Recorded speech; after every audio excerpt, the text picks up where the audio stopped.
Assalamualaikum warahmatullahi wabarakatuh. Shalom, Om Swastiastu, Namo Buddhaya, Salam Kebajikan. Salam sejahtera bagi kita semuanya. Perkenalkan, nama saya M. Gusanda Majid dengan NIM 8111422594. Di sini saya akan mempresentasikan hasil kerja kelompok kami, kelompok 8, dengan judul Teori Pembentukan Peraturan Perundang-undangan. Di sini saya tidak sendiri, ada 3 teman saya yang mengikuti kerja kelompok kami. Yang pertama ada Pindala Tama Putra dengan NIM 8111422588. Yang kedua ada Noval Gunawan dengan NIM 8111421082. Dan yang terakhir ada Alvin Dwi Arianto dengan NIM 8111422595. Baik, langsung aja pada intinya. Sini ada pengantar. Teori-teori yang mendasari pembentukan peraturan perundangan ada sebagai berikut.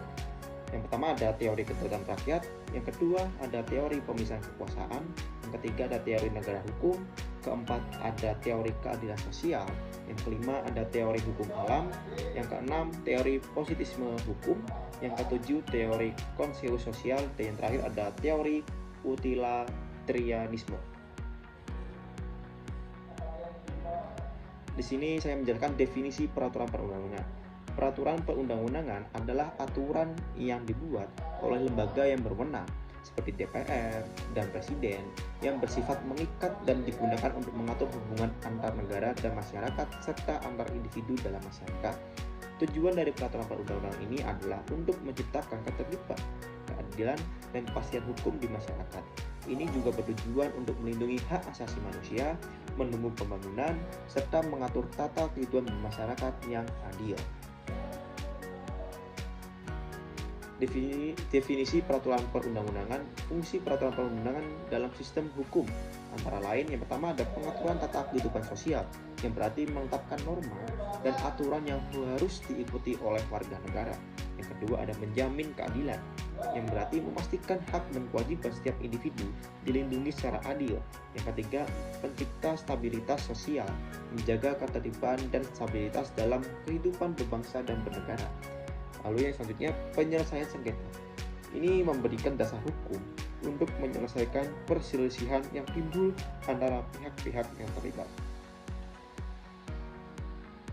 Lalu di sini teori pembagian kekuasaan atau yang bisa disebut trias politika.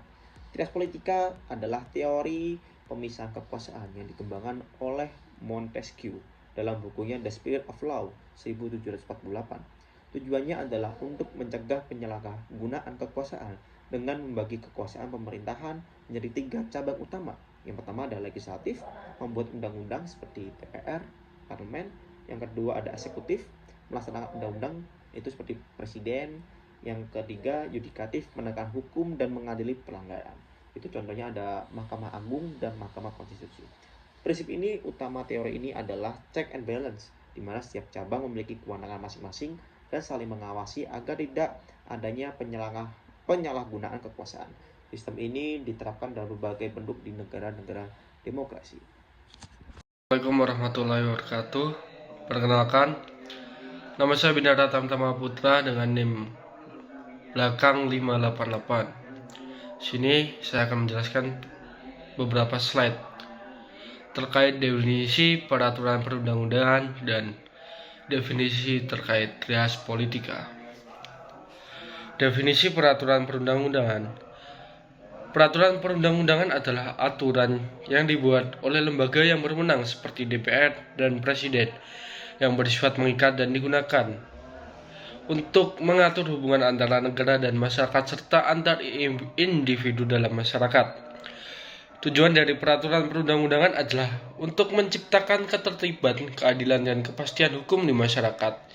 Ini juga bertujuan untuk melindungi hak asasi manusia, mendukung pembangunan, serta mengatur tata kehidupan bermasyarakat yang adil.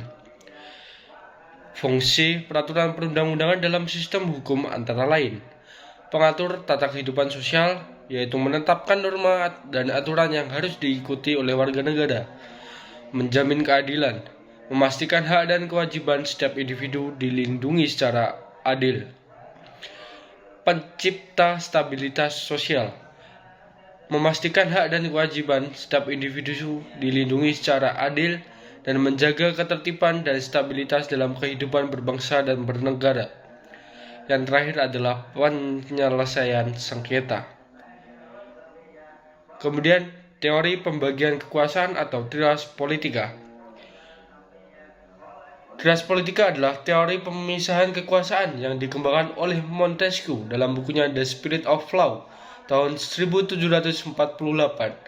Tujuannya adalah untuk mencegah penyalahgunaan kekuasaan dan membagi kekuasaan pemerintah menjadi 3 cabang utama, yaitu legislatif, eksekutif, dan yudikatif. Prinsip utama teori ini adalah check and balance, di mana setiap cabang memiliki kewenangan masing-masing dan saling mengawasi agar tidak terjadi penyalahgunaan kekuasaan. Sistem ini diterapkan dalam berbagai bentuk negara-negara demokrasi di seluruh dunia. Assalamualaikum warahmatullahi wabarakatuh. Perkenalkan, nama saya Alvin Duarianto dengan NIM 811142255. Di sini saya ingin menerangkan tentang teori normatif. Teori normatif menekankan bahwa pembentukan peraturan perundang-undangan harus sampai dengan hierarki hukum yang berlaku serta kaidah hukum yang telah ditetapkan dalam sistem hukum suatu negara. Adapun prinsip-prinsip utama, yang pertama asas legalitas, yaitu setiap peraturan harus memiliki dasar hukum yang jelas. Kedua, hierarki norma hukum. Peraturan lebih rendah tidak boleh bertentangan dengan peraturan yang lebih tinggi. Ketiga, kepastian hukum, yaitu peraturan harus jelas, tidak multitafsir, dan dapat diterapkan secara adil. Keempat, asas lex superior derogat legi inferiori, yaitu peraturan yang lebih tinggi mengesampingkan peraturan yang lebih rendah. Yang kelima, asas lex specialis derogat legi generali, yaitu peraturan yang lebih khusus mengesampingkan peraturan yang lebih umum. Adapun relevansi dalam pembentukan undang-undangnya, teori normatif memastikan bahwa peraturan yang dibuat memiliki kesesuaian dengan prinsip hukum yang berlaku, sehingga dapat diberlakukan dan diterapkan secara efektif dalam masyarakat. Yang selanjutnya ada teori negara hukum. Teori negara hukum atau Restat menyatakan bahwa negara harus didasarkan pada hukum, bukan kekuasaan semata. Segala kebijakan dan tindakan pemerintahan harus sesuai dengan prinsip hukum yang berlaku. Adapun ciri-ciri negara hukum menurut F. C. Stahl dan A. V. Dicey. Pertama, supremasi hukum, yaitu tidak ada kekuasaan di atas hukum. Kedua, perlindungan hak asasi manusia, yaitu negara menjamin hak-hak dasar warga negaranya. Ketiga, pembagian kekuasaan. Kekuasaan dibagi agar tidak terjadi penyalahgunaan wewenang. 4. Peradilan yang independen. Lembaga peradilan bebas dari intervensi kekuasaan lainnya. Adapun relevansi dalam pembentukan undang-undangnya, pertama, menjamin keadilan dan kepastian hukum dalam peraturan yang dibuat. Kedua, menghindari produk hukum yang sewenang-wenang dan melanggar hak warga negara. Ketiga, menyesuaikan peraturan dengan prinsip demokrasi agar tidak bertentangan dengan konstitusi. Lalu ada teori demokrasi. Teori demokrasi menekankan bahwa kekuasaan berasal dari rakyat, sehingga pembentukan peraturan perundang-undangan harus mencerminkan kehendak dan kepentingan masyarakatnya. Adapun prinsip-prinsip demokrasi dalam pembentukan undang-undang. Pertama, partisipasi publik. Maksudnya masyarakat harus dilibatkan dalam proses perencanaan peraturan tersebut. Lalu kedua, kedaulatan rakyat, yang berarti peraturan harus dibuat berdasarkan aspirasi rakyat melalui wakil-wakilnya. Yang ketiga, transparansi dan akuntabilitas. Proses legislasi harus terbuka dan dapat dipertanggungjawabkan. 4. Perlindungan hak-hak warga negara. Undang-undang tidak boleh diskriminatif dan harus menjunjung hak asasi manusia. Yang kelima, checks and balance. Dengan maksud pembentukan hukum diawasi agar tidak terjadi penyalahgunaan kekuasaan. Adapun relevansi dalam pembentukan undang-undangnya, yang pertama, menjamin bahwa undang-undang mencerminkan kepentingan rakyat, bukan kepentingan kelompok tertentu. Kedua, mendorong keterbukaan agar tidak ada peraturan yang dibuat secara otoriter. Dan yang terakhir, memastikan adanya mekanisme kontrol masyarakat dalam proses legislasi. Perkenalkan, nama saya Novel Gunawan dengan NIM 811141082. Slide selanjutnya dijelaskan proses pembentukan peraturan perundang-undangan di Indonesia. Jadi, Indonesia itu memiliki hierarki perundang-undangan sendiri. Yang paling pertama itu yang paling atas ada UUD 1945, lalu yang kedua itu ada TAP MPR, ketiga ada UU atau Perpu, yang keempat itu ada peraturan pemerintah, yang kelima itu ada peraturan presiden, yang keenam ada peraturan daerah atau provinsi, dan yang terakhir yang paling bawah itu peraturan daerah, kabupaten atau kota. Jadi dalam menyusun atau membentuk undang-undang itu harus sesuai dengan hierarki yang berlaku di Indonesia. Nanti saya akan tampilkan di sebelah sini. Oke, next slide. Ada proses pembentukan peraturan perundang-undangan di Indonesia, yaitu langkah-langkahnya. Jadi pada tahap pertama itu ada tahap perencanaan. Dalam tahap perencanaan ini isinya itu ada program legislasi nasional atau Prolegnas. Lalu yang kedua itu ada penyusunan yang dilakukan oleh lembaga DPR, Presiden atau DPD. Lalu yang ketiga itu ada pembahasan yang dilakukan oleh lembaga DPR dan Presiden tingkat 1 dan 2. Lalu yang keempat itu ada pengesahan oleh Presiden tentunya, dan yang terakhir ada pengundangan oleh lembaga negara Republik Indonesia. Dan peran lembaga negara sendiri, DPR itu dia ada inisiatif pembahasan dan persetujuan UU atau undang-undang. Presiden inisiatif pembahasan dan pengesahan undang-undang.